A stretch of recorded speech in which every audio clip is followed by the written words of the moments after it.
Case Management Week is October 12th through the 16th, 2020.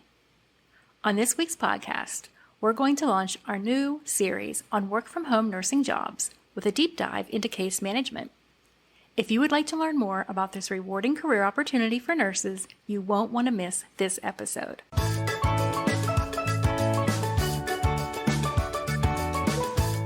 Welcome to the Stay at Home Nurse Podcast. I'm your host, Deanna Cooper Gillingham. For over 25 years, I've strived to use my nurse credentials to find work that fit my lifestyle. Whether it was raising my 4 children and 3 fur babies, traveling the world, or moving to Mexico and living on the Caribbean Sea. Sometimes I succeeded, and sometimes I failed, but I always learned from the experience. Now, I want to help you by sharing what worked and what didn't work. There are so many opportunities out there for nurses today. The Stay at Home Nurse Podcast will inspire and equip you to have a nursing career that is meaningful and supports your lifestyle. Now let's get started. Hello and welcome to this week's episode of the Stay at Home Nurse Podcast. I am so excited to be speaking on this topic, case management. I've been doing case management for quite a few years now, and I absolutely love it. And my hope with this podcast episode is that you may decide that you love it too, and it may be something that you want to move into. Okay, so let's get started with talking some nuts and bolts here. What is the salary of the case manager? According to salary.com, the average case manager salary in the United States is $80,352 as of August 27th of 2020. But the range typically falls between $73,443 and $88,015. Salary ranges can vary widely depending on many important factors. Most importantly is where you live. Geographic influences always play the biggest part on salaries.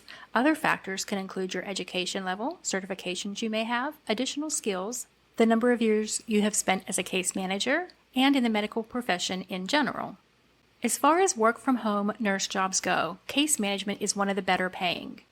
We talked about this further in episode 28 with Sadie, the remote nurse. We'll link to it in the show notes. Now there's one more thing I'd like to clarify before we go any further.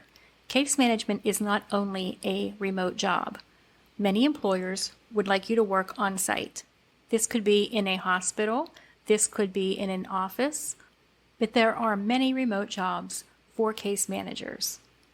So let's move on to the next question. What do case managers do? Case managers actually follow a case management process, which is similar to the nursing process. Case managers advocate for their patients. They provide information to their patients and educate them on their disease process, medications, anything that you would normally educate your patient on. They handle transitions of care, so they may be the one coordinating the ambulance. They may be coordinating home care once a patient comes home, or if they need to go to a skilled nursing facility or an LTAC or a rehab, they would be coordinating that also.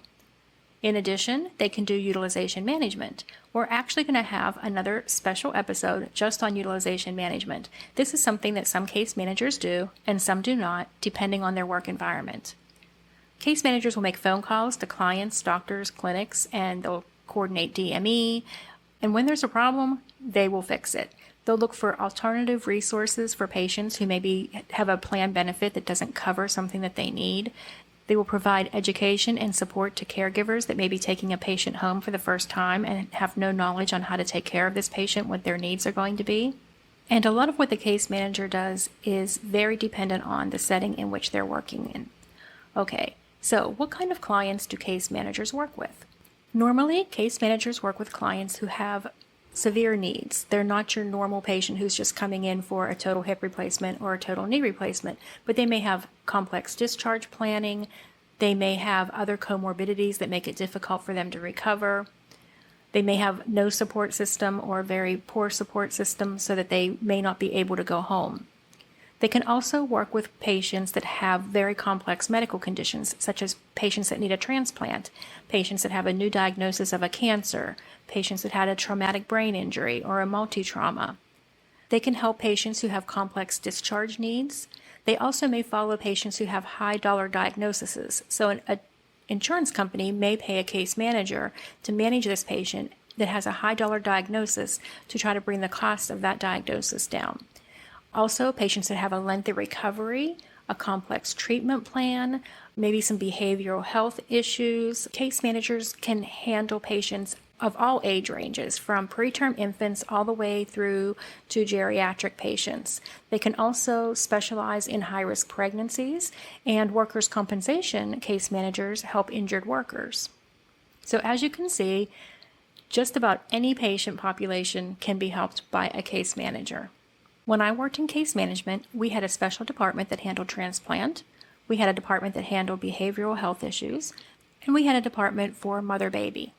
The types of cases I handled came anywhere from stroke to cancer to traumatic brain injury, non-healing wounds. It ran the gamut. We really had patients all over the place, and I loved that because I always had something new that I was learning about. I wasn't doing the same thing every day, which I really loved. Okay, moving on to the next topic. Where can nurses find work-from-home job opportunities?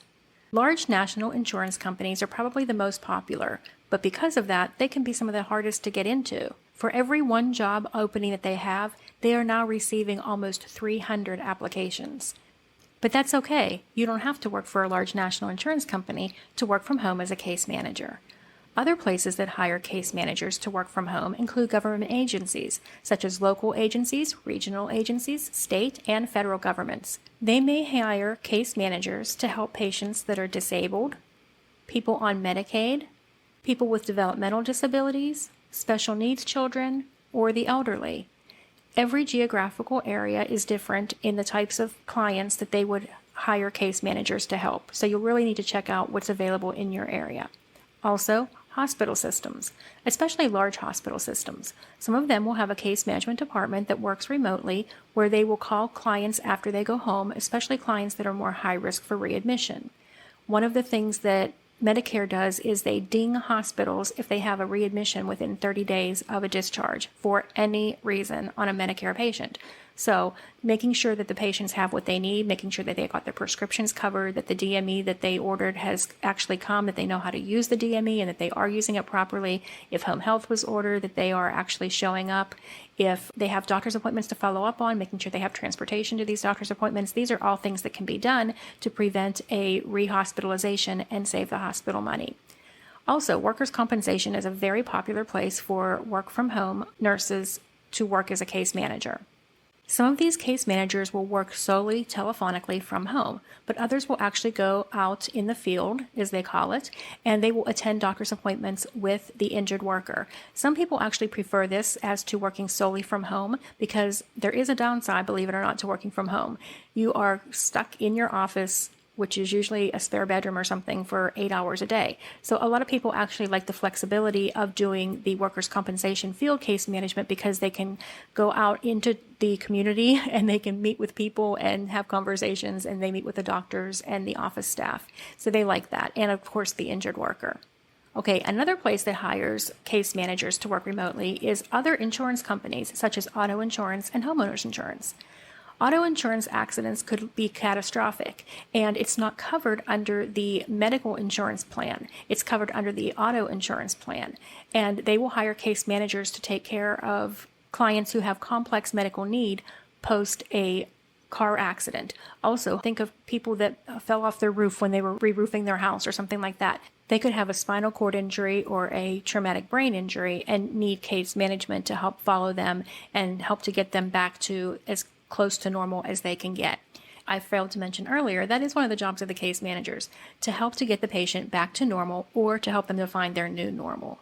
Okay, and one more place that I'm going to mention that would hire work-from-home case managers is large corporations. For example, Apple, they have a case management department so that if a worker is unable to work, they actually have case managers that will follow them. And think about it, this is a great value add for a company, a large corporation who maybe their employers are not working up to their full potential because they have a sick child at home or a sick spouse or a parent that's sick. Having case managers at the corporation that can help with this and follow up means that that employee is better able to do their job because they're not making phone calls on the side and waiting for doctors to call back and all of those types of things. Okay, this is just a short list of some of the places that would hire work-from-home case managers. There are many more out there, and actually the more obscure it is, the better chance that you'd get hired for that job because there won't be as many people applying for it. There are also case managers that start their own business. They are in independent practice, and they can work with any type of patient that they choose to work with. So what kind of qualifications do you need to be a case manager? Most places that hire case managers want you to have some recent acute care experience. Usually 5 years is the recommended amount, but I know people that have gotten hired as case managers with as little as 1 year of experience if they've had good experience, and depending on what other experience they bring to the table, other things that they've done in the past, other degrees that they may have, other places that they may have worked, that would be a value add for a company. In addition to experience, you need to have a license or degree that allows you to perform an independent assessment. Registered nurses have this license. But case management is not limited to nursing. Social workers work as case managers, physical therapists, occupational therapists, speech therapists, respiratory therapists, and many others. Another qualification many employers would like is CCM certification, especially for work from home case management. This seems to be the most coveted certification for work from home. Now, the catch-22 is you have to actually work as a case manager for 1 to 2 years before you're even eligible to sit for the CCM. But many employers, if they see that you have another certification, will be more willing to take a chance on you knowing that you have passed a certification in the past and that you will be more likely to be able to pass the CCM certification.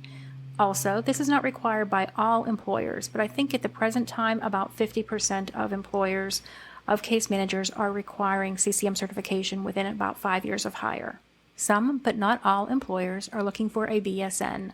Now, all of these qualifications are what I would like to say fluid. It really depends on the employer and what they want. I worked as a case manager with an associate degree, but I had about 15 years of experience in a variety of settings before I became a case manager. In addition to qualifications, there are also some skills that make a good case manager. And sometimes if you don't have all of the qualifications, but you have some skills and you can really expound on those, they can kind of fill in some gaps. So we're going to go over a few of the skills here that make a great case manager. Number 1 is excellent communication skills. You have to be a great listener, especially if you're working remotely and over the phone. You have to be able to read between the lines and be able to really understand what's going on by tone of voice, the way people pause, what's going on in the background. And you have to be able to communicate really well and really quickly, especially when you're making that initial phone call to try to get somebody to go along with case management. You have to kind of sell yourself, and you have to be able to communicate very quickly the value that you're going to provide to them. Next, you need strong computer skills. These are things like knowing how to use Word, Excel, email, have attachments, open up a PDF, use programs, access medical health records, do a basic Google search. All of these things come in really handy. If you are afraid to touch anything on a computer or afraid to click a button on a computer, it would be very hard for you to become a case manager. You're going to have multiple tabs open that you're going to be going through from one to the other. You need to know how to copy and paste, and you need to know how to do all of this quickly. Okay, next, knowledge of reimbursement methods. As a nurse, we don't really care if our patient has insurance, what insurance they have, if it's good insurance, if it's bad insurance. As a case manager, this is your world. Knowing what insurance covers, what things are not covered with insurance, knowing about deductibles and co-pays and all of these types of things, what Medicare covers, about the 2 midnight rule, and what is considered an inpatient, and what is considered an outpatient. So if you have a knowledge of these going in, that puts you way ahead of the game. Now, that's not to be said that you can't learn these things. It's just there is a steep learning curve, so the more of this that you understand beforehand, the better off you'll be. Next is you need to be knowledgeable of resources that are available, community resources, financial resources, medical resources for the clients that you'll be serving. Next, you need to have an understanding of the social determinants of health and how they impact your clients and their ability to reach their goals.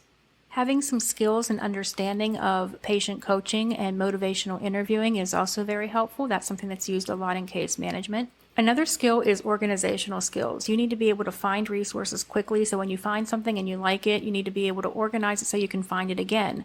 You also need to be able to multitask and go between one thing and another while you're calling one doctor's office and you're leaving a message, and then you're calling a DME company, and then that first doctor's office is calling you back. So you need to be able to switch quickly from different tasks.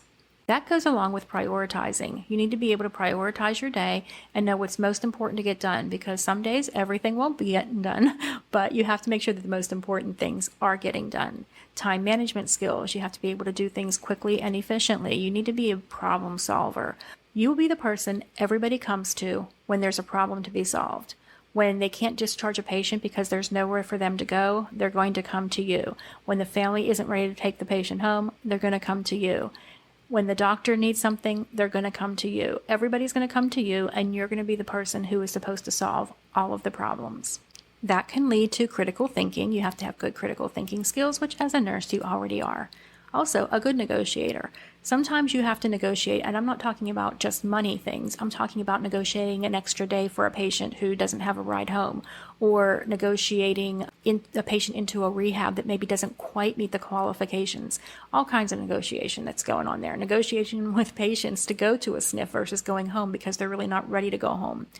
Interview skills, you have to be able to interview your clients and actually get information out of them that is important. You have to be able to research. Google is your friend. And you need persistence, because you will have to really push and fight for your patients as a patient advocate, as we talked about earlier. A patient advocate is the one who will fight for their patients, and you need to be persistent, and you need to be aggressive about going after what your patient needs. Okay, closely related to skills is qualities and traits. And qualities and traits that make a good case manager include adaptability and flexibility. Things will be constantly changing, and you have to be okay with that. You need to be an independent worker, but you need to know when to ask for help.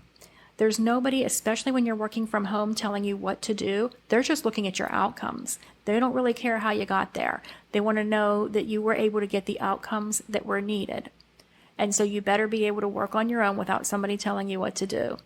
You need to have strong ethics, values, integrity, and trust. You are with people at their most vulnerable times, and you need to really be able to want to help them, be able to help them, and you have to be doing that in the most ethical of ways. You also have to have compassion. A lot of times people need someone to talk to before they're willing to open up. So sometimes you just need to listen and show compassion before you can move forward. You need to be approachable.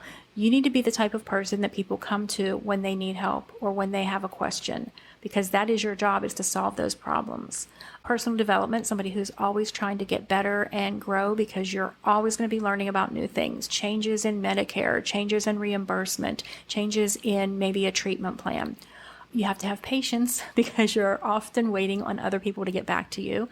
And as we talked, you have to have a little bit of assertiveness, especially when it comes to your patients. It's kind of like with your children, you can be the mama bear. You kind of need to be that way with your patients too. You have to have common sense, you have to have curiosity, and you have to be a good networker. You have to be able to go out there and find resources that are available for your patients. And sometimes that means you just need to talk to a lot of people and connect people, and then they connect you to the right people when you need it. And finally, you have to be a good collaborator.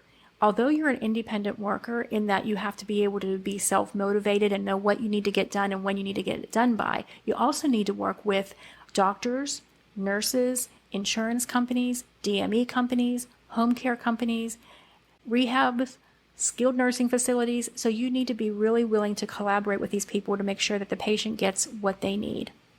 Okay, moving on.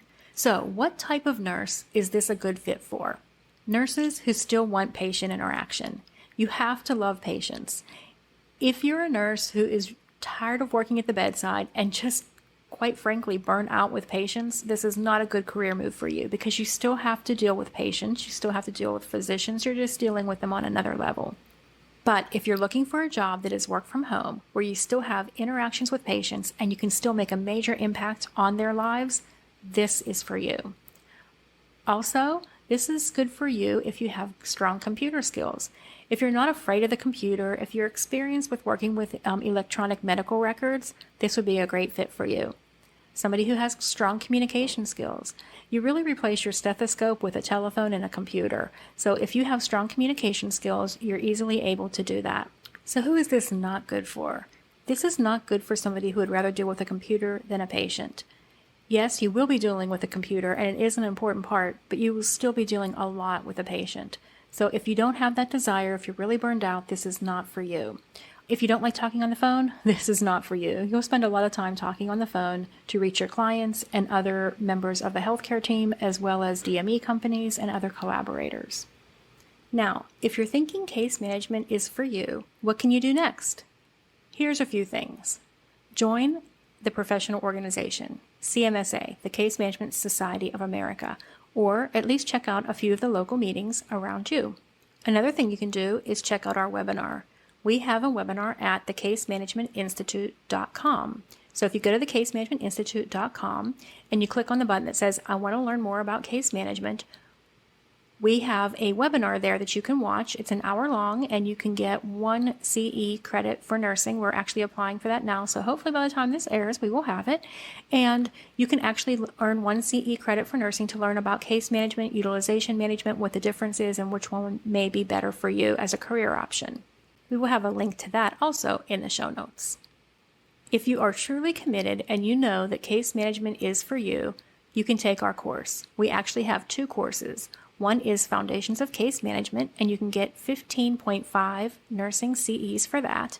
And then we also have a Foundations of Case Management with Utilization Management and MCG. This is the ultimate course, as it teaches you everything that you need, including utilization management, and how to use MCG software, which we will talk about more on next week's episode when we talk about utilization management. Both of these courses will teach you the case management process. They'll also teach you reimbursement methods and insurance principles, probably one of the hardest things to learn on the job. They'll also cover the case management standards of practice, ethical and legal standards that case managers should be aware of. They'll handle levels of care, the utilization management process, how to advocate for your client, client self-advocacy, self-care management, client adherence, client empowerment, client engagement, client activation, all of these buzzwords that are floating around in the case management industry, and adherence to care regimes. In addition, you'll be taught behavioral change theories and stages of change that allow you to assess the client and develop a plan of care based on the client's stage of readiness. This course is an on-demand course, meaning you can take it from the comfort of your own home any time of the day or night. You can re-watch lessons if you like. They're actually multimedia, so you have a video that you can watch with a PowerPoint. You have an audio if you'd rather just listen, and there's a PDF so you can read along. And then there's some bonus materials that you can actually watch. In addition, you have access to an instructor. There are assignments with this course, and your instructor will read over the assignments, making sure that you are getting it. These instructors love case management, and they are as committed to your success as you are. Because Case Management Week is coming up October 12th through the 16th, we're having a special promotion for a limited time. Each of our courses on case management, the Foundations of Case Management, the Utilization Management course, and the combined Foundations of Case Management and Utilization Management course are each 15% off. And in addition to the 15% off, we're doing something that we have never done before. We're allowing that 15% off to be combined with a promo code. As a listener to the Stay at Home Nurse podcast, we want to thank you. So we are offering you an additional 10% off. That's right. You'll get the 15% discount off the normal price, plus an additional 10% when you use the coupon code TSAHN10. That's the Stay at Home Nurse, TSAHN10. We're using just lowercase letters for that promotion, so it's the letter TSAHN10. That will get you 10% off in addition to the 15% off. As I said, this is for a limited time. We know podcasts last forever, and you may be listening to this after October of 2020.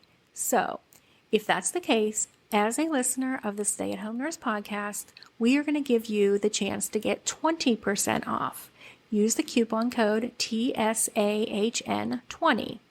Again, all lowercase, if you are coming in after our promotion has already expired, and you'll be able to get 20% off the regular price. If you have a friend or a colleague that you think would be a great fit for case management, share this podcast with them. Let them know we're having a sale, and this would be a great time for them to learn more about case management. Also, Don't forget to check out our webinar if you need more information. Again, we're going to have links to all of these in the show notes, as well as the coupon code so you don't have to stop and write it down. Okay, that's a wrap for this week's episode. I hope you have enjoyed listening to me talk about case management as much as I have enjoyed it. Again, I love case management. It is a wonderful career option for nurses.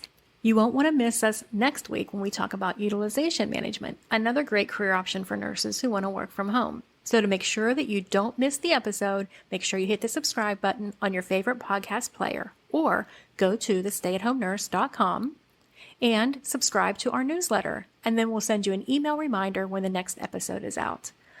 Adios from beautiful Puerto Aventuras, Mexico. Until next week.